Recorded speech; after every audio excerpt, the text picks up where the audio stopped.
তার সুরেশ্বর নাই নাই করে অসুখে ভুগেছিল 7 দিন। 7 দিন ধরে গল্প করেছিলেন মেজ ঠাকুমা কাত্যায়নী দেবীর। নমস্কার, আমরা শুনছি তারাশঙ্কর বন্দ্যোপাধ্যায়ের লেখা উপন্যাস কীর্তিহাটের কর্চা। তাহলে আসুন শুনে নেওয়া যাক আজকের পর্বে কি আছে। অসুখে ভুগেছিলাম 7 দিন। 7 দিন ধরে গল্প করেছিলেন মেজ ঠাকুমা। সন্তান হয়ে বাঁচবার সঙ্গে সঙ্গে সুস্থ হয়ে ওঠে কাত্যায়নী। স্বামী থেকে আরম্ভ করে জমাদারিন পর্যন্ত এবং কলকাতা থেকে কীর্তিহাট পর্যন্ত শাসনে নিয়ন্ত্রিত করে আশ্চর্য শৃঙ্খলায় বন্ধ করেছিলেন। স্বামীর কলকাতা ছেড়ে আসবার সময় ছিল না। কাত্যায়নী নিয়মিত আসতেন কীর্তিহাটে। যে দেবতার দয়ায় তার সন্তান বেঁচেছে, তিনি সুস্থ হয়েছেন, তার প্রতি ভক্তির অন্ত ছিল না। নিজে দাঁড়িয়ে থেকে পুজো করাতেন। ভোগ শেষ হলে বাড়ি ফিরতেন। তারপর তার রান্না চড়ত, আর সেই রান্না হলে খেতেন। সন্ধে পর্যন্ত ঘুমোতেন। সন্ধ্যের পর উঠে গা ধোয়া চুল বাঁধা শেষ করে ঠাকুর বাড়ি আসতেন। সেখানে আরতি, শীতলভোগ, শয়নের ব্যবস্থা করে এসে বসতেন কাছারির ঘরে। ফটক বন্ধ হতো। আমলা মুহুরি ছাড়া কেউ থাকতো না। তিনি বিষয়ের কথা বলতেন ম্যানেজার গিরীন্দ্র আচার্যের সঙ্গে। কোথায় কোন মামলা হচ্ছে, কোথায় কোন সম্পত্তি বিক্রি হচ্ছে, খবর নিয়ে বাড়ি ফিরে জল খেতেন। আর তখন খাবার করা শুরু হতো। লুচি, তরকারি, মাছ, ক্ষীর সব তৈরি হতো সেই সময়। মেয়ে বিমলা, ছেলে বীরেশ্বর মানুষ হতো 2জন সুন্দরী সুশ্রী ভদ্রঘরের মেয়ের হাতে। তিনি শুধু খোঁজ নিতেন ঘন্টায় ঘন্টায়, আর কয়েকবার স্তন দিতেন কোলের সন্তান ছেলেকে। রাত্রে খেতে বসতেন ঘরে। বাইরে বারান্দায় এসে বসত ভাণ্ডারী সরকার চাকর ঝিদের প্রধানেরা। আর ছিল একজন, তার ভার ছিল গ্রাম খবরদারির। ঝি চাকরের সর্দারেরা কোন চাকর কোন ঝি কি দোষ করেছে তা পেশ করত, আর তিনি বিচার করে দণ্ড দিতেন। ভাণ্ডারী বলতো কি আছে কি নাই, সরকার লিখে নিত। কাত্যায়নী বলতেন কত কি আসবে। গ্রাম খবরদারির লোক গ্রামের খবর বলতো। কোথায় কে রায়বাড়ির নিন্দে করেছে, কে ভালো বলেছে, কার বাড়িতে অসুখ, কার অভাব, এইসব নিবেদন করত। সরকারকে হুকুম দিতেন খোঁজ করতে। অভাবীর ঘরে চাল ডাল পৌঁছে দিত। অসুখের জন্য বাড়ির বাধা বদ্যিকে বলতো। আর নিন্দে বান্দায় কৈফিয়ত নিতে তাদের ডাক পড়তো খোঁজ তার কাছে। যারা প্রশংসা করত তাদের তিনি সম্মান করতেন। নোট করা থাকতো কোন উপলক্ষে বিয়ে, অন্নপ্রাশন, উপনয়ন।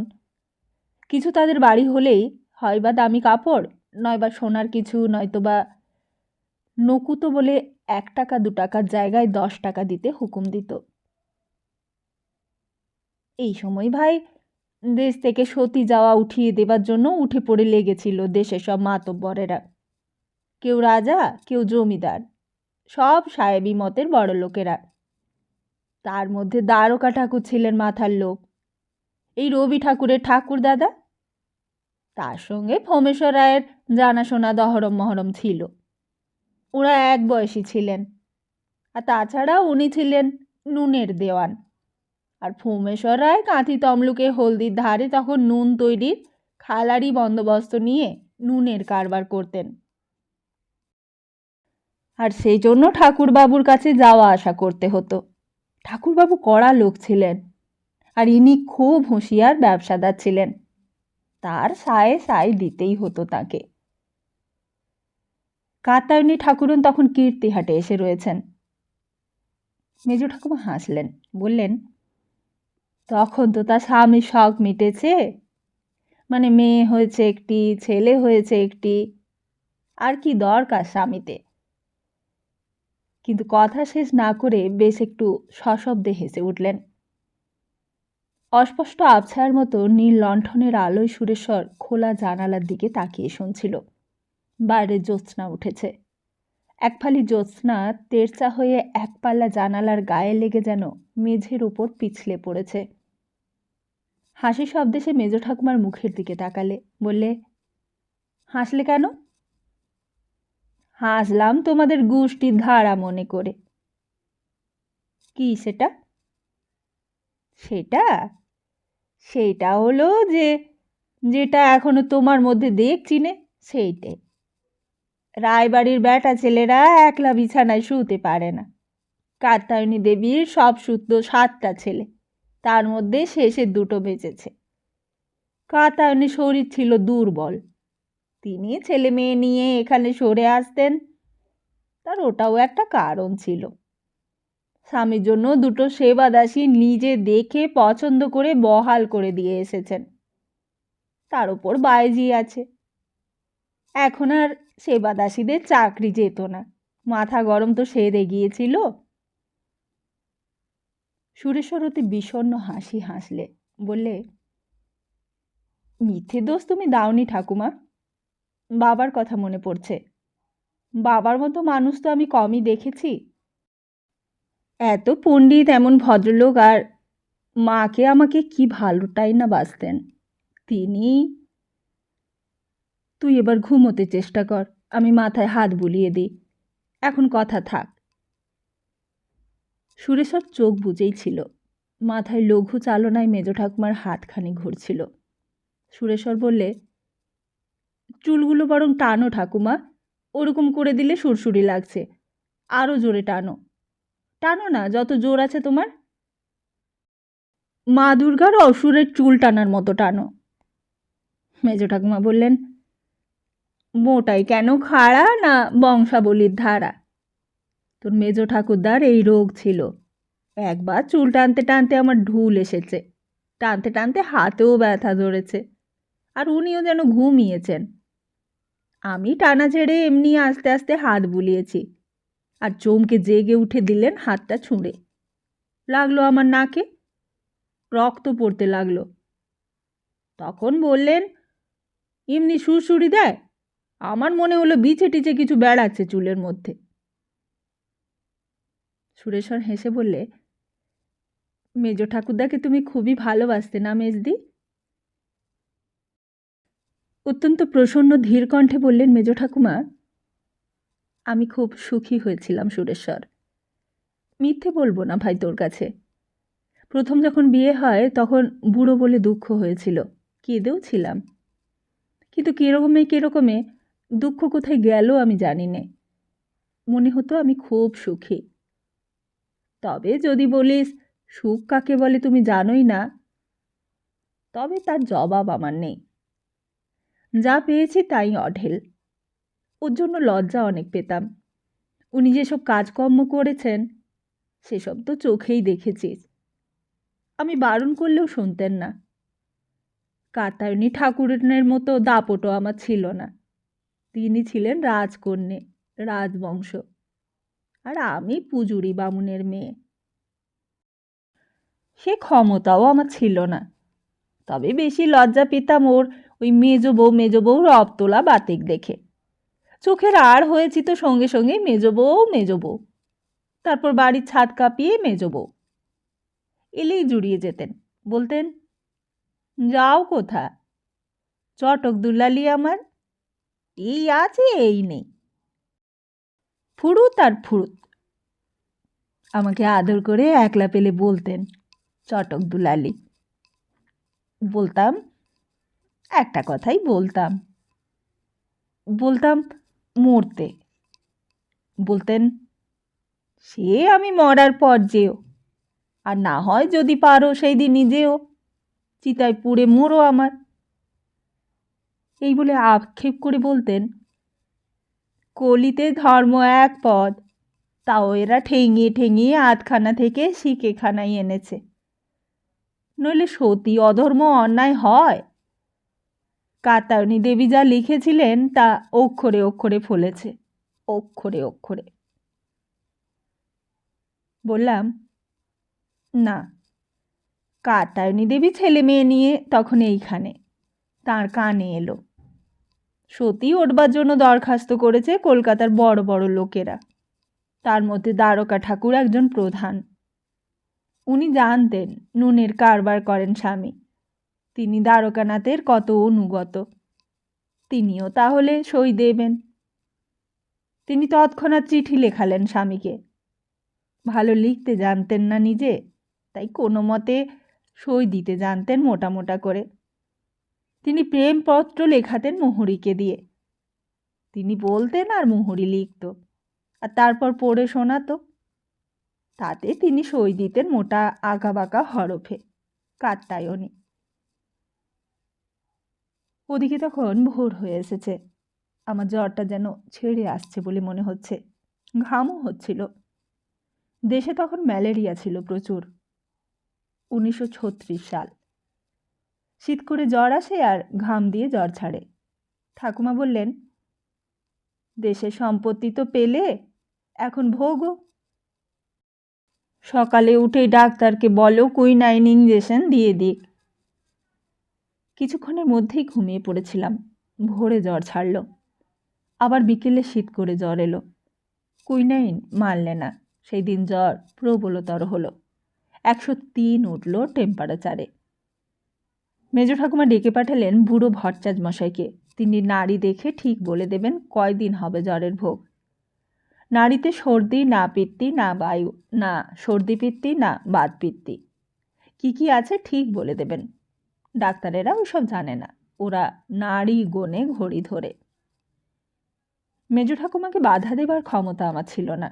উনি মেজ ঠাকুরদার কাছে যা হতে পারেননি, আমার কাছে তাই হয়েছিলেন কাত্যায়নী দেবী। দয়াল ভট্টাচার্যের বয়স 80, সম্পর্কে মেজ ঠাকুমার শ্বশুর। তিনি লাঠি ধরে এলেন। পাকা আমের মতো চেহারা, আর তেমনি টকটকে রং, মাথার চুল ভুরু সব পাকা। দেখে বললেন, সাদা জ্বর মেজমা, চিন্তার কিছু নেই, দিন 5 লাগবে। তবে বাবুর ম্যালেরিয়া ধরল বলে মনে হচ্ছে গো, 2 ঠাই উপোস দাও। বসে রইলেন ভট্টাচার্য কিছুক্ষণ। মেজ ঠাকুমা বললেন, রায়বাড়ির গল্প শুনতে ওর খুব ঝোঁক, ওকে বলুন। দন্তহীন মুখে হেসে দয়াল ভট্টাচার্য বলেছিলেন, আজ আর নয় মা, কাল বলবো। কাল এসে আবার দেখে যাব তখন। আমি আর কি করব, উপোস দিয়েই পড়ে রইলাম আর ডাক্তারের মিক্সচার খেলাম। কিন্তু কাল কাটে কি করে? পুরনো খাতা আর কাগজ নিয়ে পড়লাম। পুরনো খাতায় পেলাম কল্যাণিয়া শ্রীমতী বিমলা কুমারী দেবীর শুভ পরিণয় উপলক্ষে খরচ। জামাতা আশীর্বাদী হীরের আংটি একটি, মারফত হ্যামিল্টন এন্টো কং, মোকাম কলিকাতা, মূল্য 1000 টাকা। বিস্ময় লাগল। জমা খরচের খাতাটার সাল 1231, ইংরেজি 1824। বিমলা কুমারীর বয়স ছিল 7, 1817 সালে জন্ম। কাত্যায়নেরও বিয়ে হয়েছিল 7 বছর বয়সে। খরচের পাতাতেই চোখ বুলাচ্ছিলাম। সে এলাহি কাণ্ড। পরিশেষে একটা খরচের ফর্দ পেলাম, একসঙ্গে সব হিসেব। খরচ যোগ করে দাঁড়িয়েছে 15,000 টাকায়। আর তার পরের দিন মেজ ঠাকুমা ঠাকুর বাড়ি গিয়েছিলেন। সেইখান থেকে ফিরবার পথে পুরনো বাড়ি হয়ে ফিরলেন। সঙ্গে নিয়ে এলেন রেশমি কাপড়ে বাঁধা একটা কাগজের পুলিন্দা। রেশমি কাপড়খানা এককালে সুদৃশ্য এবং বেশ মূল্যবান ছিল। বললেন, এটা তার বাক্সের মধ্যে রাখা ছিল, দেখ তো এতে কি আছে। দেখছিলাম পাল্টে পাল্টে। দেখলাম সবই প্রায় চিঠি। চিঠিগুলো রত্নেশ্বর রায়ের লেখা। লিখেছিলেন অধিকাংশই শিবেশ্বরকে। কয়েকখানা দেবেশ্বর রায়কেও লেখা আছে। তিরস্কারপূর্ণ চিঠি। তার একটাতে লেখা আছে, প্রয়োজন হইলে তোমাকে ত্যায্যপুত্র করিতেও পশ্চাৎপদ হইব না। তুমি লিখিয়াছ দেবত্র টিকিবে না আইনে, দেখা যাইবে কি হয়। মোট কথা তোমার অহিন্দু আচরণ আমি সহ্য করিব না, ইহা জ্ঞাত হইবে। শেষে আরও কতগুলি কথা আছে, যেগুলিকে বেদবাক্যের মতো বলা যায়। আমি ভাবছিলাম, এমন সময় জ্যাঠতুতো ভাই প্রণবেশ্বর, খুড়তুতো ভাই সুখেশ্বর, কাকা ছেলে কল্যাণেশ্বর এলো আমাকে দেখতে। বসলে আর বললে, অসুখ ধরালে তো? বললাম, অসুখ নয়, মানে ওই মেয়েটির অসুখ আমাকে ধরেনি। কল্যাণেশ্বর ছড়ানো কাগজগুলো দেখে বললে, ওগুলো কি? চিঠি, পুরনো সব চিঠি, রায়বাহাদুরের লেখা তার ছেলেদের। কোথায় পেলে? বাড়িতেই, আবার কোথায়? চুপ করে রইল কল্যাণেশ্বর। প্রণবেশ্বর তা বললে, দেখো, কল্যাণেশ্বর গার্লস স্কুলের ঠিকে নিয়েছে, ঘর তৈরি হয়ে গেছে, জানালা দরজা লাগাতেই বাকি আছে। এখন ওটা থাকবার জন্য দিতে হবে সেটেলমেন্ট অফিসারকে, তুমি বলেছ। কল্যাণ কাজ শেষ করতে গিয়ে থমকাচ্ছে, কারণ কাল মেজ ঠাকুমা সন্ধ্যের সময় বললেন কল্যাণেশ্বর দুধপুকুরের আম গাছ নাকি, ওই গিন্নি গাছ নাকি নাম, সেটা নাকি কাটিয়েছে। ও সেটা কাটিয়েছে ঠিকই, কিন্তু সে পোড়া কাঠের জন্য। ওদিকে ধনেশ্বর কাকা তো কাল রাত্রে যাচ্ছে তাই করেছেন। যত গাল তোমাকে আর মেজ ঠাকুমাকে দিয়েছেন, ততই কল্যাণেশ্বরকে। তা সে যা হয় হবে। এখন জিজ্ঞাসা হচ্ছে, আম তক্তার দরজা জানালা লাগালে বিলের সময় তার টাকা দেব না, এ বলবে না তো? কল্যাণেশ্বর বললে, আমি তোমাকে কথা দিচ্ছি সুরেশ্বরদা, উনি যাই করুন তোমার বিপক্ষে, তাতে আমি আর থাকব না। একটু বিষণ্ণ হাসি আমার মুখে দেখা দিয়েছিল, লজ্জা হয়েছিল। নিঃস্ব রায় সন্তানদের চেহারাটা যেন সাসপেক্টেড টিবি পেশেন্টদের মতো সকরুণ হয়ে উঠেছিল অবিকল। স্থাবকতায় বাধে না, সামান্য স্বার্থের জন্য স্থাবকতা এরা করতে পারে। এরা চুরি করে গাছ কাটে আর ঝগড়া করে কাল এসে গড়িয়ে পড়ে সামান্য স্বার্থের জন্য। নারীর কাছে এদের দাম হয়েছে বিষাক্ত পোকার মতো। তারা ঘেন্নাই করে, ভয় পর্যন্ত করে না সাপ কি বাঘ বলে। বললাম, না, ও বিষয়ে আমি কোনো আপত্তি তুলব না, তুমি ঘরখানার দরজা জানলা লাগিয়ে দাও। মিস্টার ঘোষ প্রায়ই নির্বাসিত বিরোহী যক্ষ হয়ে উঠেছেন। ভয় হচ্ছে সেটেলমেন্টের পর্চা থেকে সেগুলো পর্চা ভূত হয়ে না দাঁড়ায়, ক্রোধবশে এর নাম কেটে ওর নাম না বসিয়ে দেন। খুব হেসে উঠলেন কল্যাণেশ্বর, অযথাই উচ্চ হাসি। তারপর বললেন, তা ওই চিঠিগুলো থেকে কি খুঁজছ বলো দেখি। কিছু খুঁজছি, তবে ঠিক বিষয় নয়। তবে রায়বাড়ির ইতিহাস জানতে চাচ্ছি। তা কি চিঠিপত্রে পাবে? তা পাবো। কল্যাণেশ্বর বললে, তাহলে তোমাকে সন্ধান দিই সুরেশ্বরদা, দেখো গে ঠাকুরের গহনা থাকতো যে আয়রন চেস্টে, সেইটার মধ্যে অনেক চিঠি আছে। সেই সব রায়বাহাদুর রত্নেশ্বর রায় রেখে দিয়েছিলেন। মিথ্যে বলবো না, দুখানা ডায়েরির মতো ছিল, একখানা রায়বাহাদুরের আর একখানা বীরেশ্বর রায়ের। আমার বাবা তো দাম বুঝতেন, তাই তিনি রেখেছিলেন। কিন্তু তিনি যখন খুন হলেন তখন যে সে কে নিলে কেন? নিলে বেজোদাই নিয়েছে, না হলে হারিয়েছে। আমি তার মুখের দিকে তাকিয়ে বললাম, খুঁজে দেখো কল্যাণ, আমাকে দিলে আমি 1000 টাকা পর্যন্ত দেব। অবাক হয়ে গেল কল্যাণেশ্বর। প্রণবেশ্বর বললে, তুমি ঠিক কি খুঁজছ বলবে? বিশ্বাস করবে? বলো। প্রথমত নিজের বংশের কথা কে না জানতে চায় বলো, আর দ্বিতীয়ত রক্তের মধ্যে একটা কি আছে, সেটা কি তাই জানতে চাই। বিষয় চিরকালের নয় বর্দা, সেটা সবাই জানে। আমি খুঁজছি আমার বাবার কেন এমন হলো। আরও অনেকের ওই পাপ দেখতে পাচ্ছি। তোমাদের কথাও আমার অজানা নয়। হয়তো বলবে এটা মানুষের পাপ, হয়তো বা তাই, কিন্তু এই বংশের পুণ্য তো কম নয়। তবু কি করে পাপ কোথা থেকে এলো? একে আমি বড় ভয় পাই বর্দা। কেন পাই? এটা আর কি, পাগলামিই বলতে পারো। হাতটা উল্টে দিলে প্রণবেশ্বর, অর্থাৎ কিছুই বুঝলাম না। কল্যাণেশ্বর বললে, ঠাকুরের সিন্দুক খুলে দেখো, অনেক কাগজপত্র চিঠিপত্রের গাদা পাবে। মেজ ঠাকুমা এসে দাঁড়ালেন। চাবি তো তোকে দিয়েছে সুরেশ্বর, তুই সিন্দুকটা খুলে আজ দেখ। কল্যাণকে 1000 টাকার কথা যখন বলেছিস তখন এক্ষুনি নিজে গিয়ে দাঁড়িয়ে বের করে আন, নইলে আজ রাতেই কেউ সিন্দুকটা ভেঙে ফেলবে। তা সেই কাগজের মধ্যে উপকরণ পেলাম। খানকতক মূল্যবান চিঠি কাত্যায়নী দেবী লিখেছেন স্বামীকে। শতকোটি প্রণামান্তর স্বামীচরণে নিবেদং মিদং। স্বামী তদীয় পত্র প্রাপ্ত হইয়া অধুনি দুশ্চিন্তায় আশঙ্কায় জীবন মৃতা হইয়া কালযাপন করিতেছে। আপনি কি এমন দুঃস্বপ্ন সন্দর্শন করিয়াছেন যে নিশাকালে ভয়প্রাপ্ত হইয়া বু বু করিয়া উঠিয়াছেন? কিন্তু আপনার কাছে কি রাত্রিকালে কেহই শয়ন করে না? অধীনী তো ব্যবস্থা করিয়া আসিয়াছিল, সেই ব্যবস্থা কি বলবৎ নাই? যদি বলবৎ না থাকে তবে আপনি আপনার পছন্দ মতো লোক নিযুক্ত করিয়া কাছের লোক রাখিবেন। কদাচ একাকী রাত্রে শয়ন করিবেন না, তাহাতে অধীনী কোনো আপত্ত করিবে না। এইখানে দুঃস্বপ্ন দেখিয়াছেন বলিয়া দেবতার বিশেষ পূজার ব্যবস্থা করিলাম।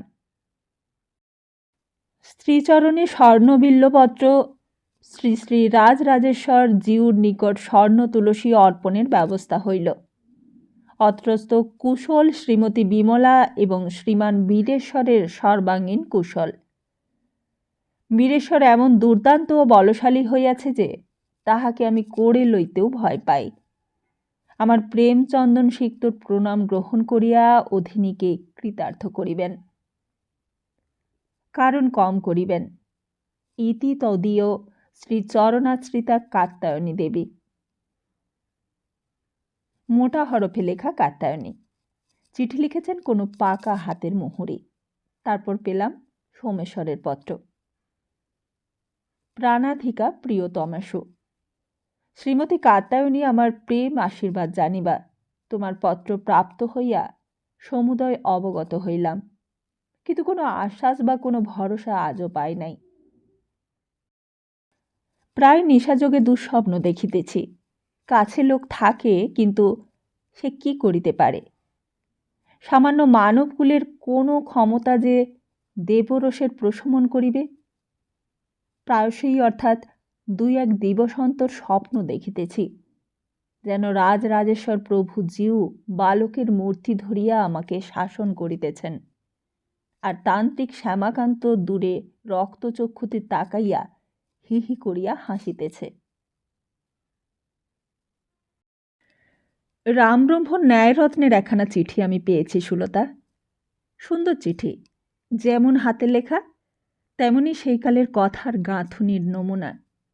লিখেছেন সোমেশ্বর রায়ের পত্রের উত্তরে, কারণ তার উল্লেখ আছে। লিখেছেন, অশেষ কল্যাণ ও তৎসহ সম্মানপূর্বক নিবেদন মতে আপনার লিপিখানি পাইয়া তত্র বটির সমাচার অবগত হইয়া চিন্তান্বিত হইয়াছি। আমি তো অত্রধামে থাকিয়া মহামহিময়ী শ্রী শ্রী কালিকা দিব্যা মাতা ঠাকুরানীর এবং মহামহিম পরম দয়াল শ্রী শ্রী রাজরাজেশ্বর জিউ প্রভু ঠাকুরের পূজা অর্চনা এবং সেবাদি যথাসাধ্য করিতেছি। কোনো ত্রুটি বা সেবা অপরাধ হইতে দিই নাই। নিয়মিত মাতার চরণে 108 বিল্লপত্র এবং প্রভু জিউয়ের মস্তকে 108 তুলসীপত্র প্রদত্ত হইতেছে। তৎরাচ এইরূপ দুঃস্বপ্ন আপনি দেখিতেছেন কি কারণে, তাহা ক্ষুদ্র বুদ্ধিতে বোধগম্য করিতে পারিতেছি না, এবং সমস্ত আনুপূর্বিক বিচার করিয়া আপনার ন্যায় ধর্মপরায়ণ ভক্তিভাজনের অপরাধ খুঁজিয়া পাইতেছি না। আপনার দুঃস্বপ্ন দর্শনকেও উড়াইয়া দিতে পারিতেছি না। উপর্যুপরি দুঃস্বপ্ন দর্শন কি মতে উপেক্ষা করিতে পারা যায়? তবে এখানকার সেবা ইত্যাদিতে ত্রুটি হয় নাই এবং হইবেকও না, তাহা জানিবেন। তবে হিতৈষী হিসেবে যদি মদীয় চিন্তায় যাহা মনে হইতেছে তাহা নিবেদন করি, তবে আপনি দুঃস্ব মনে করিবেন না। আপনার অপরাধ ওই শ্যামাকান্তের অপঘাত মৃত্যুতে কিছু ওর্ষিয়া থাকিবেক বলিয়া আমার মনে লইতেছে। সম্ভবত জলে ডুবিয়া আপনি নিজে বাঁচিবার জন্য ব্যস্ত হইয়াছিলেন, তাহাকে বাঁচাইবার চেষ্টা করিতে পারেন নাই। হইয়া থাকিলে এইখানেই অপরাধ হইয়া থাকিবে, অন্যথায় তাহাকেই বা স্বপ্নে দেখিবেন কেন? আমার বিবেচনায় আপনি যদি শ্যামাকান্তের বংশবলীকে তুষ্ট করেন, তবে অবশ্যই তিনি তুষ্ট হইবেন। শ্যামাকান্তের এক শ্বশুরালয় শ্যামনগর। আমার কন্যারও বিবাহ শ্যামনগরের ভট্টাচার্য বংশে দিবার স্থির করিতেছি। তাহার সপ্তবর্ষ অতিক্রান্ত হইতে চলিতেছে। সেই সূত্রে সেইখানে গিয়া জানিলাম শ্যামাকান্তের এক পুত্র আছে। পুত্রটি পিতৃমাতৃহীন। মাতামহী লালন পালন করিতেছেন। অবস্থা ভালো নহে। তাহাকে কিছু অর্থ কিছু সম্পত্তি দান করিলে মনে হয় উহার প্রতিকার হইতে পারিবে। অধিক কি আর। নিবেদনমিত শ্রীযুক্তা গিন্নি ঠাকুরানীর সহিত পরামর্শ করিয়া ইহা আমি লিখিলাম। তিনি সাতিশয় বিব্রত এবং ভীত হইয়াছেন। সোমেশ্বর রায় এই পত্র পেয়ে পত্র উপেক্ষা করলেন না।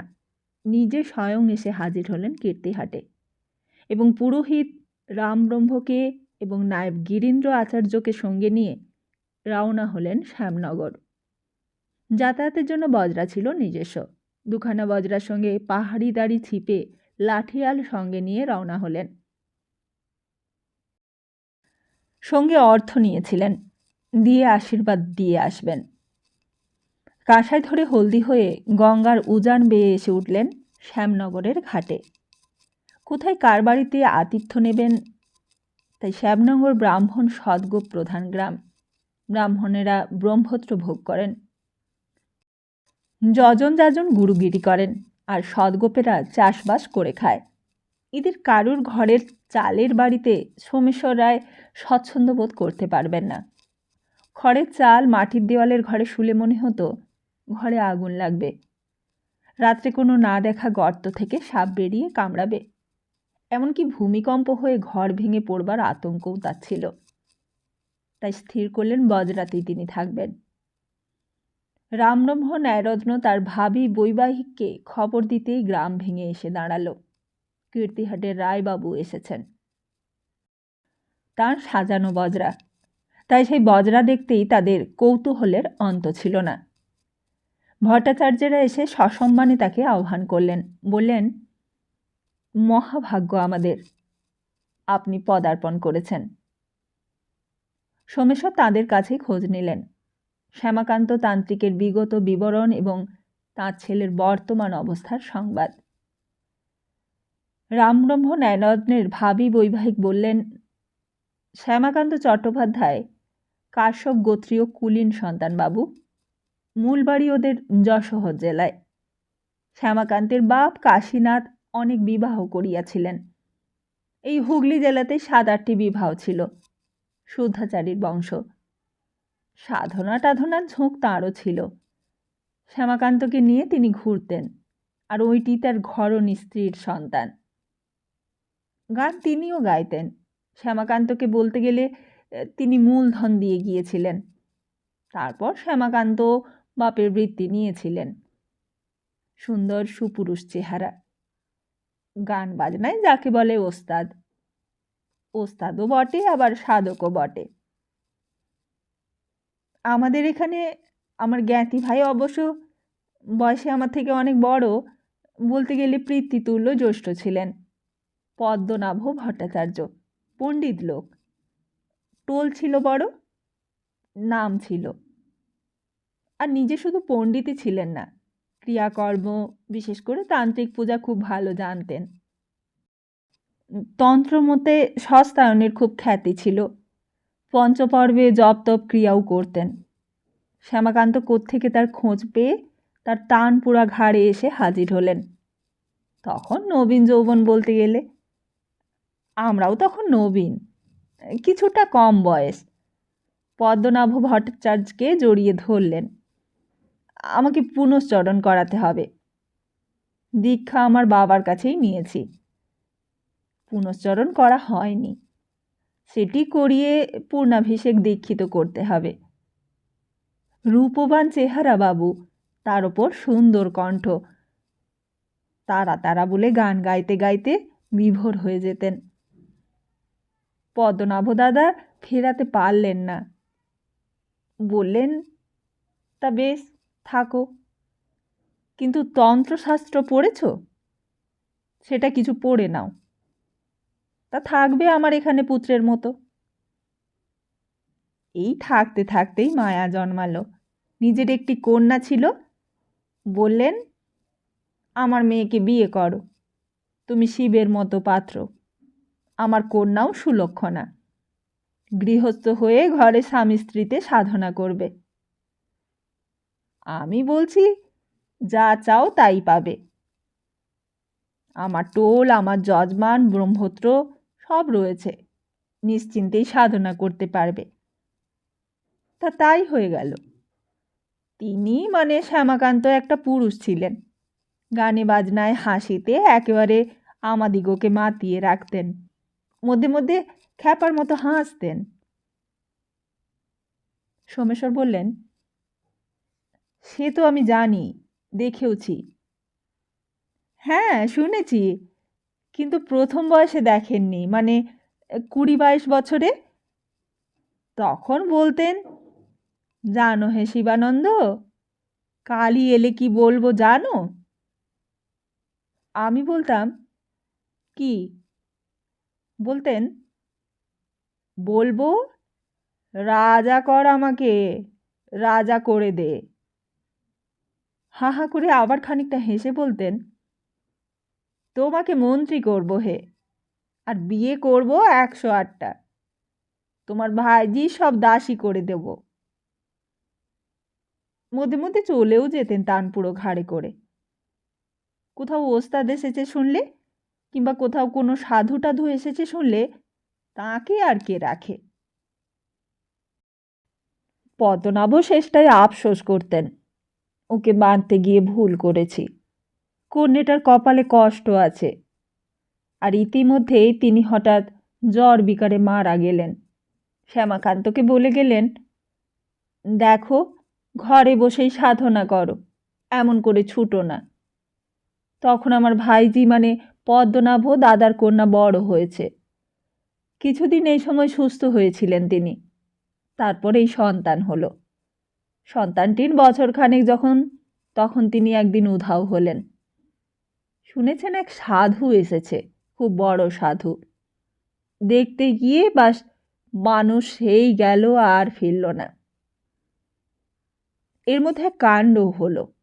ওনার স্ত্রী আমার ভাইজি মারা গেল। তারপর থেকে আমার বউ দিদি, ওই পদ্মনাভ দাদার স্ত্রী, ওই নাতিকে নিয়ে মানুষ করছেন আর কাঁদছেন। দেখবার শুনবার মানুষ নাই। জমি জেরাত, মালে জোর নিলেম করালে জমিদার, মানে সরকার বাবুরা। এখন ব্রহ্মত্রটুকুই আছে। বাড়িতে নারায়ণশিলা আছে। ওই পালেরা খুব অনুগত ওদের।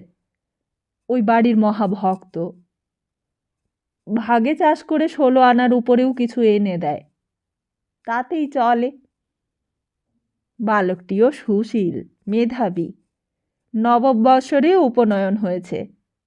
ভক্তিমান, সুন্দর কান্তি। আমি তাকে শালগ্রাম সেবা পূজা শিখিয়ে দিয়েছি।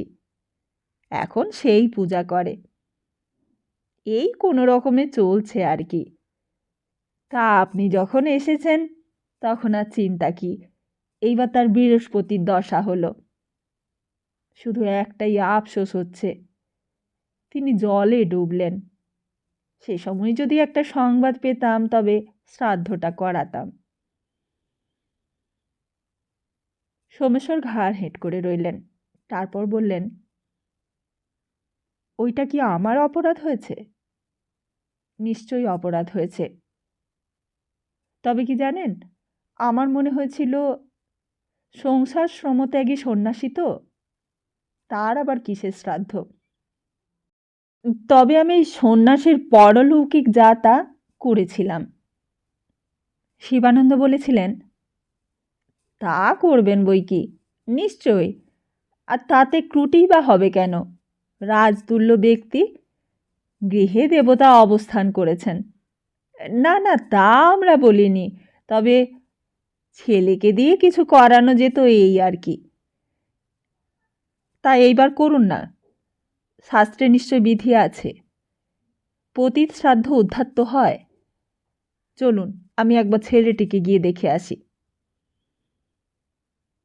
আপনি কেন যাবেন? সেই আসবে। না না, তার মাতামহীকে প্রণাম করে আসব, দেখে আসব ঘরদোর। পদব্রজে শ্যামনগরের ধুলো পায়ে মেখে সোমেশ্বর রায় এসে উঠেছিলেন পদ্মনাভ ভট্টাচার্যের ভাঙা ঘরে। তা ঘর তখন ভাঙাই বটে। নিদারুণ অর্থকষ্টের লক্ষণ গৃহস্থের গৃহস্থালির সর্বাঙ্গে ভগ্নদেহ রোগীর দেহের মতো ফুটে উঠেছে। সেই ভাঙা দাওয়ায় খুঁটি ধরে একটা সুকুমার কিশোর দাঁড়িয়েছিল, বিস্মিত দৃষ্টিতে তাকিয়ে। পেছনে দাঁড়িয়েছিলেন তার মাতামহী, মাথায় দীর্ঘ অবগুণ্ঠন। সোমেশ্বর প্রথম দৃষ্টিতেই মুগ্ধ হয়ে গিয়েছিলেন। মাসির মতো নাক, আয়ত টানা চোখ, গৌরবর্ণ রং, দেখতে শ্যামাকান্তের মতোই। তার দাড়ি গোঁফ চুল ছিল বলে সাদৃশ্যটা অবিকলতা বোঝা যায় না। তবে বললে সঙ্গে সঙ্গে মনে হবে, হ্যাঁ, এটাই তো তার ছেলেই বটে। সুলতা, এই টিকালো নাক আর টানা আয়ত চোখ এটা রায়বংশের নয়, এটা শ্যামাকান্ত চট্টোপাধ্যায়ের বংশের। রায়বংশ সুপুরুষ বংশ, কিন্তু ওই ছবির দিকে চেয়ে দেখো, কুড়ারাম ভট্টাচার্যের, সোমেশ্বর রায়ের, বীরেশ্বর রায়ের রং গৌরবর্ণ, কিন্তু নাকের ডোগাটা মোটা। চোখ বড় হলেও টানা নয়, তার মধ্যে উগ্রতা আছে। কিন্তু রত্নেশ্বর রায়ের চোখ, আর তারপর থেকে আমাদের চোখ টানা, তাতে একটা মাদকতা আছে। আহ, যদি তুমি আমাদের বাড়ির কোনো মেয়েকে দেখতে সুলতা, তবে বুঝতে। অর্চনা, জগদীশ্বর কাকার মেয়ে, তাদের দৃষ্টি যেন মদির। ঘড়িতে ঢং শব্দে ৮ ঘন্টা বাজল। সুরেশ্বর বললে, ঘড়ির দিকে তাকিও না, আমাদের ঘড়ির কাঁটা ১১৫-২০ বছর পিছিয়ে গেছে। তা যা বলছিলাম, সোমেশ্বর যা করলেন তা যে করবেন তা বোধহয় নিজেও ভাবেননি। ছেলেটিকে কোলে তুলে নিলেন। কষ্ট হয়নি তার, ৩২-৩৩ বছর বয়স, সবল রায়বংশের সুপুরুষ। অনায়াসে ১১ বছরের বিমলাকান্তকে কোলে তুলে নিয়ে বললেন, তোমার নাম কি বাবা? আমার নাম শ্রী বিমলাকান্ত দেব শর্মা চট্টোপাধ্যায়। কি নাম? বিমলাকান্ত? আগে হ্যাঁ বাবু। ছেলেটিকে কোল থেকে নামিয়ে দিয়ে বললেন, হে ভগবান, একেই বলে প্রাক্তন ভগবদ নির্দেশ ন্যায়রত্নমশাই। আগে শ্যামাকান্ত যখন যাগযজ্ঞ করেন আমার সন্তানের জন্য, তখন যজ্ঞ শেষে বলেছিলেন, কন্যাপুত্র যাই হোক নাম রেখো র দিয়ে। আমার মেয়ের নাম বিমলা, ছেলের নাম বীরেশ্বর। তিনি থ দিয়ে নাম রাখতে বলেছিলেন। বিমলা রাখতে তো বলেননি, সেটা তো আমিই রেখেছি। তাহলে? রামব্রহ্ম বলেছিলেন, হ্যাঁ, যোগাযোগটা অদ্ভুতই বটে। অদ্ভুত নয়, বিধি নির্দিষ্ট। এই বলেই হাত জোড়ো করে পদ্মনাভ ভট্টাচার্যের স্ত্রীকে বলেছিলেন, মা, ভিক্ষে চাইছি। আমার কন্যা বিমলার জন্য আপনার বিমলাকান্তকে যে ভিক্ষে চাইছি মা। আমার মা এক কন্যা এক পুত্র সন্তান, আর হবে না।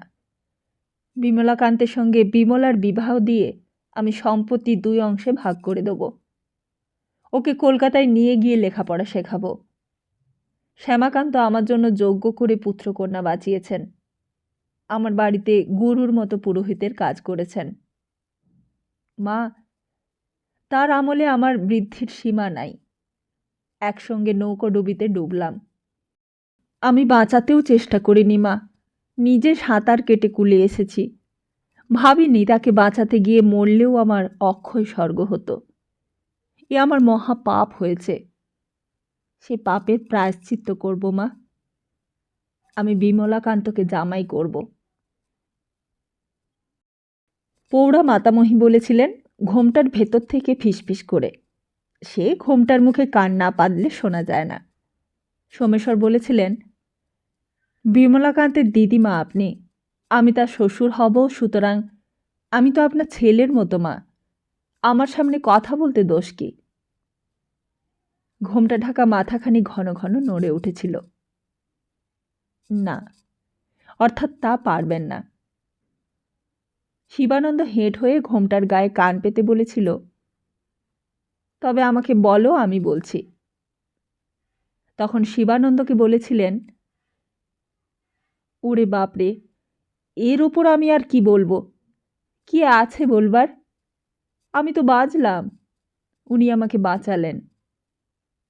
কর্তা স্বপনে বললেন, গিন্নি এসো। তা আমি বলি, এখন আমি যেতে পারবো না। এইবার আমি নিশ্চিন্ত। ওকে দিলাম। তবে দুটি কথা, আমি যতদিন আছি ওকে নিয়ে যাবেন না। সোমেশ্বর বলেছিলেন, নারায়ণ নারায়ণ, কালী কালী, তাই কি পারি? তবে আপনিও চলুন। ছি ছি ছি ছি ছি। কেন? তীর্থস্থানে কালীঘাটে আলাদা থাকবেন? তা আমার ঠাকুর সেবার কি হবে? হবে, যেমন চলছে তেমনি চলবে। পুজো ভোগ সবের ব্যবস্থা বিমলাকান্তের বউ যে হবে তার কাজ, তার ব্যবস্থা সেই করবে। ভিটেটি থাকবে তো? নিশ্চয়ই। বিমলাকান্ত আমার জামাই হবে, আমার মেয়ে এই ভিটের বউ হবে। এ ভিটে না থাকলে যে তাদের অকল্যাণ হবে। তা বেশ বেশ বাবা, বেশ, যা তুমি করবে তাই হবে। প্রণাম করে চলে এসেছিলেন সোমেশ্বর বজরায়। বাড়ি থেকে বের হতেই বৃদ্ধার কান্না শুনতে পেয়েছিলেন। ওরে মা রে, ওরে বাবা রে, ওরে শ্যামাকান্ত রে, কোথায় তোরা গেলি রে মানিক? ওরে তোদের বিমলাকান্ত যে রাজা হলো রে, একবার এসে তোরা দেখে যা রে। চোখের জল মুছেছিলেন সোমেশ্বর এবং 3 দিনে শ্যামাকান্তের শ্রাদ্ধ করিয়ে শ্রাদ্ধান্তে বিমলাকান্তকে আশীর্বাদ করেছিলেন। একজন চাকর, একজন কর্মচারী রেখে বাড়ি মেরামত করিবার বন্দোবস্ত করেছিলেন। চাকর মানে সর্বক্ষণস্থায়ী চাকর নয়।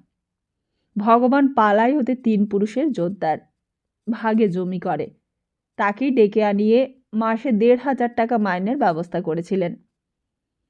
একজন বিধবা ব্রাহ্মণ কন্যাকে বাড়ির রান্নার জন্য 1.5 টাকা বেতনে নিযুক্ত করেছিলেন। বিষয় সম্পত্তি কি আছে কি গেছে তাও খোঁজ নিলেন। খাজনার জোত সবই গেছে, বোমভদ্র আছে সামান্য।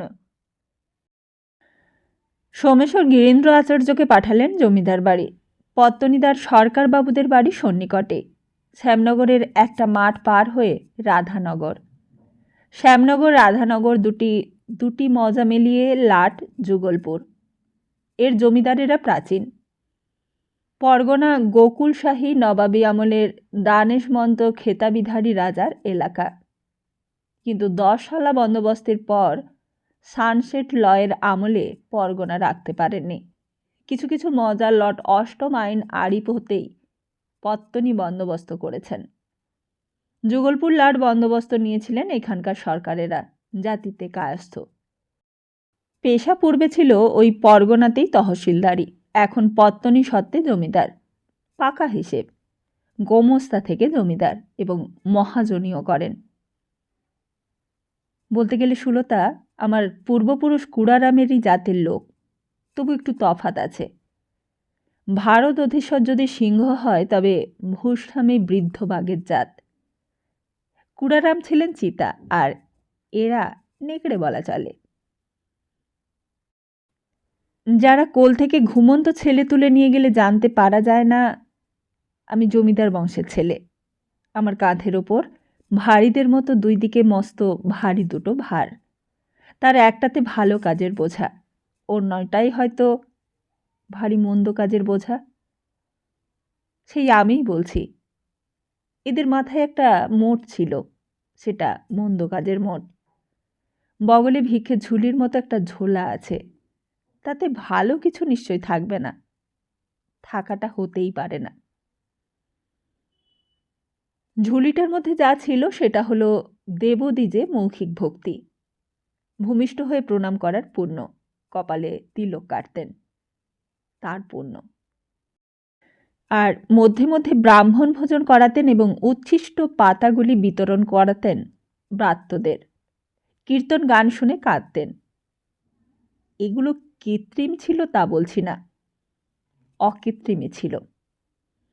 অন্যদিকে অর্থাৎ মোটটাই ছিল অনেক কিছু, সেগুলো মোটা ভারী কিছু ছিল না।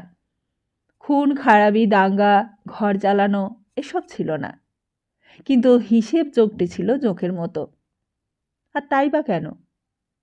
ওই নেগড়ের মতো। কোনো ব্রাহ্মণ প্রজা এলে তার পদধূলি নিয়ে প্রণাম করত, যত্ন করে খাওয়াতো। তারপর সুদ মাপের সময় হাত জোড়ো করে বলতেন, ওইটি পারবো না। টাকা ধার করতে এলে সম্পত্তির খোঁজ খবর নিয়ে কটে টাকা দিত। কট মানে ব্যারিস্টারের বাড়ির মেয়ে তুমি, তোমার বোঝা উচিত। তবে সেই কট আর নেই। কট ছিল মেয়াদি বন্ধকি, 10 বছর 5 বছর সময় নির্দিষ্ট থাকত। তার মধ্যে টাকা শোধ দিতে হবে, না দিলে মেয়াদ অন্তে ওই ধারের দলিলই বিক্রি দলিল হয়ে যাবে।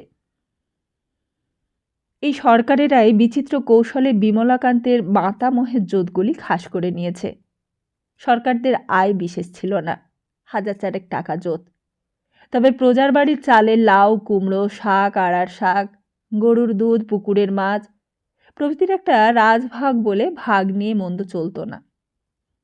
ছেলেরা শুধু দুধে ভাতেই মানুষ নয়, মাছে ভাতেও বেশ প্রোটিন পুষ্ট দেহ। মাংসটা খেত না, কারণ বৈষ্ণব। সোমেশ্বরের আগমন বার্তা শুনে তারা নিজেরাই এলেন। সে কি কথা ব্রাহ্মণ? রাজতুল্য ব্যক্তি, তিনি এসেছেন, পদার্পণ করেছেন আমার ভূমিতে, দেখা করতে যাব না? তাই যাবার সময় চাদরের খুঁটি হিসেব করে পুরাতন জমির জন্য সুদসহ পাওনা এবং নতুন 100 বিঘা জমির মূল্য বা সেলামে হিসেব করে প্রায় 4000 টাকা বেঁধে নিয়ে চলে গেলেন। আর বলে গেলেন, হরি বল, হরি বল। গোবিন্দের মহিমা কাকে যে কখন কি করেন এক তিনি ছাড়া কেউ বলতে পারে না। জয় গোবিন্দ, জয় গোবিন্দ। বৃদ্ধ সরকারের একটি চোখ টেরা ছিল, কোনটি তা খবর পায়নি। পরবর্তীকালে বীরেশ্বরের একখানি চিঠি পেয়েছিলাম। লিখেছিলেন গোমস্তাকে, ওই লোকটা যেন আমার কাছে না আইসে, তাহাকে দেখিলেই আমার ক্রোধ হয়, চোখটা গালিয়া দিতে ইচ্ছা হয়। এই লাট যুগলপুর বিক্রি করেছিল সরকারেরা বীরেশ্বর রায়কে। আর এই ঘটনার প্রায় 31 বছর পর, 1862 সালে মিউটিনির পর, তখন ইংল্যান্ডেশ্বরী ভারতেশ্বরী হয়েছেন। সে যাক সুলতা, সে কথায় পরে আসব। সে 31 বছর পরের কথা। 1831 সালে বিমলাকান্ত চট্টোপাধ্যায়ের সঙ্গে বিমলার বিবাহ হয়ে গেল। আর সেই বিবাহ মহা সমারোহের বিবাহ। তার খরচের অঙ্কটাই আছে জমা খরচের খাতায়, বিশদ বিবরণ কোনো কাগজপত্রে নেই। বেঁচে আছে লোকের মুখে মুখে আর কয়েকটি নিদর্শনে। রায়বাড়ির খিড়কিতে দুধ পুকুর হয়েছিল। সোমেশ্বরের বিয়ের সময় বধূ কাত্যায়নী তাতে স্নান করবেন। এইবার কাটানো হয়েছিল বিমল সায়র কন্যা বিমলার বিবাহে। বিমলা কন্যা, তার গ্রামে বের হতে লজ্জা নেই, তাই কাটানো হয়েছিল ঠাকুর বাড়ির পেছন দিকে। ঠাকুরবাড়ির সামনে মায়ের পুকুর কালী মন্দির প্রতিষ্ঠার সময় কাটানো হয়েছিল। সেই পুকুরে স্নান করত পুরুষে মেয়েতে সকলেই, জলও খেত। এবার কাটানো হলো বিমল সায়র। এই সায়রে স্নান করবে গ্রামের মেয়েরা, তবে হাঁড়ি বাউড়ি বার্তদের মেয়েরা নয়। দুদিকে দুটো ঘাট বাঁধানো হয়েছিল, সেই বাঁধা ঘাট এখনো আছে। রানাগুলো ভেঙেছে, সিঁড়ি পায়ে পায়ে ক্ষয়ে গেছে, তবুও আছে। এখনো বিমল সায়রই গ্রামের সব থেকে ভালো পুকুর। আর সেই খাওয়া দাওয়ার গল্প কাহিনীর মতো এখনো লোকের মুখে মুখে আছে। মেয়ের বিয়েতে একটা পর্ব ছিল খিরচিড়ে। খিরচিড়ে কলা গুড় দিয়ে সধবাদের খাওয়ানো হতো। সোমেশ্বর খিরচিড়ে করেছিলেন। তার গল্প করে লোকে, বলে ক্ষীর ছিল খুশবু ক্ষীর, গন্ধে মৌ মৌ করছিল নাট মন্দির। যারা খেয়েছিল তারা সারাটা দিন খুশবু ভরা ঢেকুর তুলেছিল। চিড়ে ছিল গোবিন্দভোগের ধানে, যে ধানে যখন শেষ বের হয় তখন গোটা মাঠটা সুগন্ধে ভরে ওঠে। আর তাছাড়া কলকাতার সন্দেশ মিষ্টি। তখন কলকাতায় নতুন রসগোল্লা হয়েছে, পান্তুয়া হয়েছে, গ্রামের লোক কোনোদিন খায়নি। আর তার সঙ্গে মর্তমান কলা। দেশের মিষ্টি ছিল মন্ডা আর বোঁদে। মন্ডা বলতে চিনির ঢেলা। বহুবল্লভ পাল গ্রামের প্রবীণতম চাষি সদগোপ। সে আমার কর্চার অনেক উপকরণ জুগিয়ে দিয়েছে। সে শুনেছিল তার বাপ মায়ের কাছে, ঠাকুমার কাছে। পাল এখন ঘোষ উপাধি নিয়েছে। সে বলেছিল, বাবু, মন্ডা মানে চিনির ঢেলা বাড়িতে ভাঁড়ে থাকতো। কখন আসে কুটুম্ব স্বজন, অতিথি ফকির, মাসাবধি থাকলেও গন্ধ হতো না। কিন্তু যার দাঁত ভেঙেছে তাকে চুষতে হতো, আর যার নড়া দাঁত তাকেও জলে গুলে খেতে হতো। একবার ওই ঘোষাল বাড়িতে, যিনি আপনাদের নায়েব গো, তার বাড়িতে কে রাগী বামুন এসেছিল দুপুরবেলায়। তাকে মন্ডা দিয়েছিল। ব্রাহ্মণ কামড় মেরে বেকুব, নড়া দাঁত ছিল, মট করে ভেঙে গেল। আর তেষ্টা খিদের সময় দাঁত ভেঙে ব্রাহ্মণ আগুন। সেই মন্ডা নিয়ে ছুঁড়ে মেরেছিল গেরস্ত কর্তার কপালে। কপাল কেটে রক্ত পড়ল, কিন্তু মন্ডা ভাঙল না। আরও গল্প আছে। অন্দরমহলের সঙ্গে জোর লাগিয়ে আরেক মহল অন্দরের পত্তন। কন্যা জামাতার জন্য আরেক মহলের বনেত গড়া হয়েছিল ওই বিয়ের অষ্টমঙ্গলের মধ্যেই। আর এই কথাটা চলিত আছে কীর্তিহাটে। অষ্টাহব্যাপী উৎসব, বাউ নাচ, খ্যামটা নাচ, আর তার সঙ্গে বহু বল্লভ পাল বলে এসেছিল বাবু তরজা গান, মহাদেব মোদক আর কেষ্ট ঘোষ। বাবার কাছে শুনেছি তিনি তো এখন বালক। বুয়েছেন মহাদেব মোদক, এই কালো রং আর শিবের মতো ডাগর রাঙা রাঙা চোখ, আর ধবধবে সাদা মাথার চুল, তেমনি একজোড়া সাদা মোজ। নিপুর পায়ে দিয়ে কি নাচন ধুঁয়ো ধরেছিল। তা গানে সাধারণ লোক মেতে গিয়েছিল। এখনও লোকে ওই কয়েক ছত্র মনে করেই শুধু রাখেনি, গান করেও গেয়ে থাকে। চাষের মাঠে গেলে চাষির মুখেও শোনা যায়, আমিও শুনেছি। নেচে নেচে আয়রে আমার কেষ্ট নীলমণি, যতনে তোমার পিঠে পটু পটাপট লাগাই পাচুনি। রাজাবাবুর মেয়ের সাদি, পাত্র ব্রাহ্মণ কুলের নিধি, নিখুঁত আচার বেদ বিধি, তার সাথে নাচে জবনী। বেটা তোর পিছে কিসের ঘুরঘুরুনি, পিঠে তোর লাগাই পাচুনি। তা একটা হাসির কথাও আছে এর সঙ্গে। 5 বছরের বীরেশ্বর খুব কেঁদেছিলেন আর বলেছিলেন, দিদির বিয়েতে তো সব হয়ে গেল, আমার বিয়েতে কি হবে? আর এরপরেই জামাই ছেলেকে নিয়ে আর ছেলে জামাইয়ের শিক্ষার জন্য বাধ্য হয়েই কাত্যায়নীকে যেতে হয়েছিল কলকাতা। গ্রামের গল্প এখানেই ফুরিয়ে গেছে, কিন্তু 4-5 বছর পর সোমেশ্বর আবার সপরিবারে এসেছিলেন কীর্তিহাটে। শুধু জামাইকে রেখে এসেছিলেন কলকাতায়। সে তখন কলকাতায় হিন্দু কলেজে পড়ছে, বয়স 15 বছর। মেয়ে বিমলার বয়স 12। সে তখন অন্তঃসত্ত্বা হয়েছে, আর সঙ্গে সঙ্গে মাথার দোষ দেখা দিয়েছে। শিউরে উঠেছেন সোমেশ্বর এবং কাত্যায়নী। মা ছাড়া এই বিপদে উপায় কি? আর এছাড়াও সোমেশ্বরের আরেকটা টান ছিল। নীলকর রবিনসন তখন নীলের কুঠিতে লাভ করে ব্যবসা বাড়াচ্ছে। একটা কুঠি থেকে 3টে কুঠি করেছে।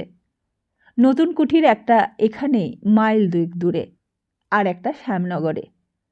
শ্যামনগরের সরকারেরা তখন অবস্থায় ঘায়েল হয়েছে। তাদের সঙ্গে রবিনসনের যোগাযোগ সোমেশ্বরই করিয়ে দিয়েছিলেন, এবং অন্যদিকে তার ঝোঁক পড়েছে নতুন নতুন ভূসম্পত্তি কেনার ওপর। দ্বারকানাথ ঠাকুরমশাইয়ের মতো পরগনা কেনার ঝোঁক তার ছিল না। ছিল বাছাই করা লাট মজা খরিদের। নতুন ম্যানেজার গিরীন্দ্র আচার্য বিচক্ষণ লোক ছিলেন। তার পরামর্শে তিনি কিনেছিলেন যেই সব মৌজায় পতিত আছে বেশি। পতিত আবাদ করিয়ে বিলি করলে তা থেকে মোটা লাভ হবে।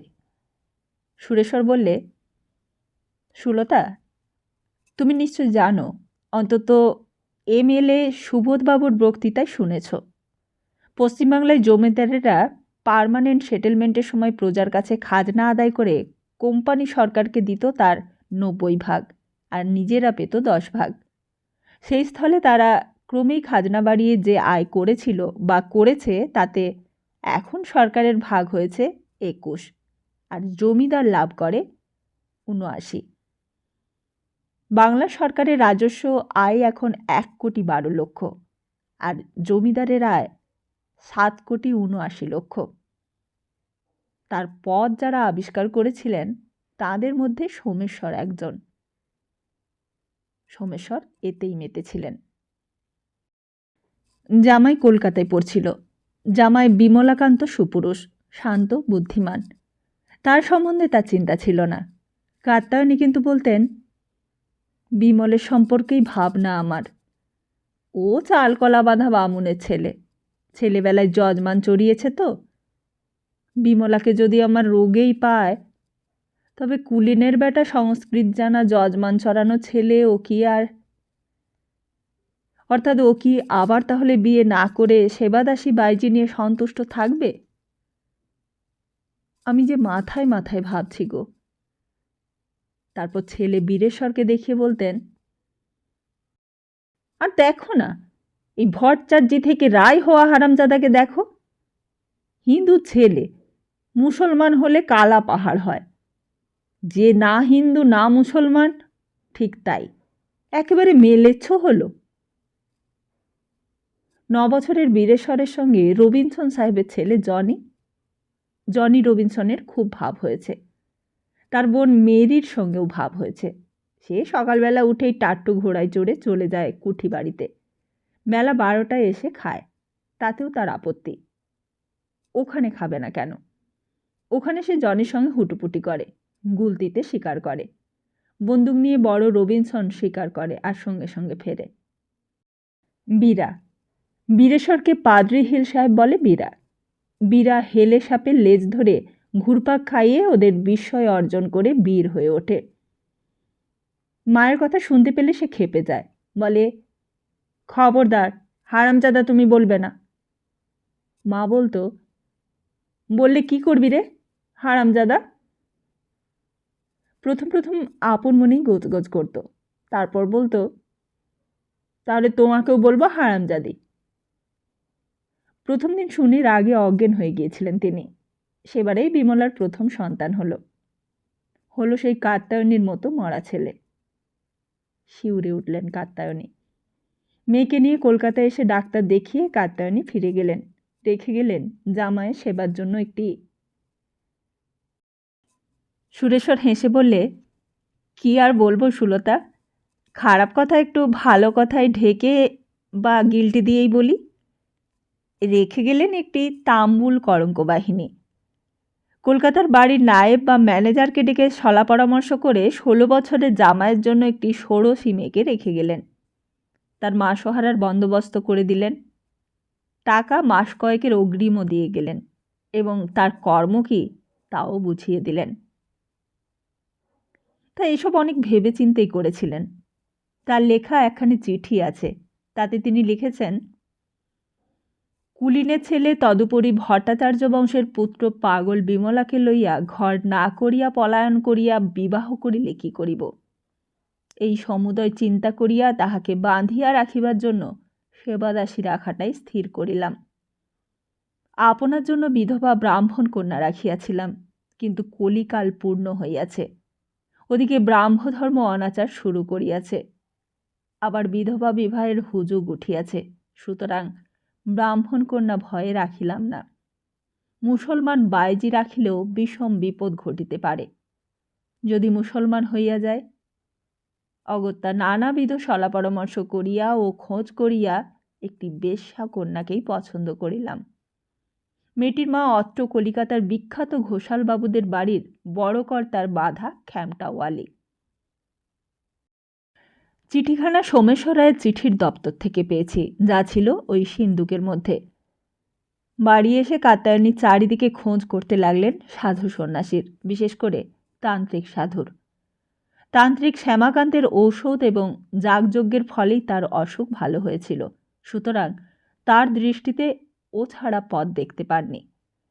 তান্ত্রিক শ্যামাকান্ত তার কিছু ওষুধ গ্রামের বায়েনদের দিয়ে গেছেন, কিন্তু সেসব জ্বর জড়ির ওষুধ। আধ কপালে মাথা ধরার ওষুধ, বন্ধা মেয়ের সন্তান হয়, এমনই সব জড়িবুটির ওষুধ তারা জানে। কিন্তু মৃত বৎসসা দোষ সারে মাথার পাগলামির ওষুধ এইসব তারা পায়নি। আর ওই দিকে ঘটেছিল এক বিপর্যয়।